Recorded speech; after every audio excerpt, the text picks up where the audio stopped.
The third point relates to natural gas. Clearly a hot topic and sort of a revolution going on here in the States, not to mention the liquids that are being derived from the natural gas recovery processes as well.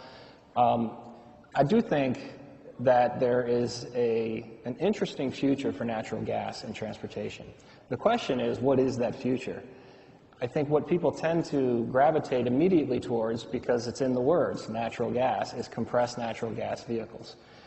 For the light-duty personal transportation market, I'm not sure we see it, at least right now in the U.S., as necessarily a fantastic alternative. The operating costs per mile of a hybrid are on par, even at very low natural gas prices. The cost up is about the same. You can refuel the hybrid anywhere. You don't lose your trunk space, et cetera, et cetera. So from a consumer viewpoint, outside of fleets, it's a tough sell. The second aspect for natural gas, the medium and heavy vehicle market, does seem fairly attractive for either LNG or CNG vehicles. And there's a lot of reasons that I won't go into for that, but not the least of which is, in the long run, gasoline demand globally and here in the U.S. is projected to flatten, whereas distillate demand will continue to rise, driven globally by Asia, but also just by economic growth around the world, including here. So the potential to offset the fuel price with vehicles that get a lot of mileage driven on them has a lot of appeal for that fleet.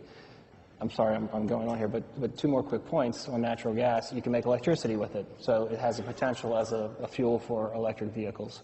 And what you never hear enough about, in my opinion, is the potential for hydrogen. Steam reforming of natural gas to make hydrogen for fuel cell vehicles. If you look at a life cycle energy assessment, it's actually the most efficient way to use the natural gas reserves that we have. An internal combustion natural gas engine is 18%, 19% thermally efficient. So you're blowing a lot of heat and natural gas out the tailpipe. I think they need to rebrand hydrogen fuel cells. Natural gas fuel cells, there you go. Fuels, yeah. So. I think that would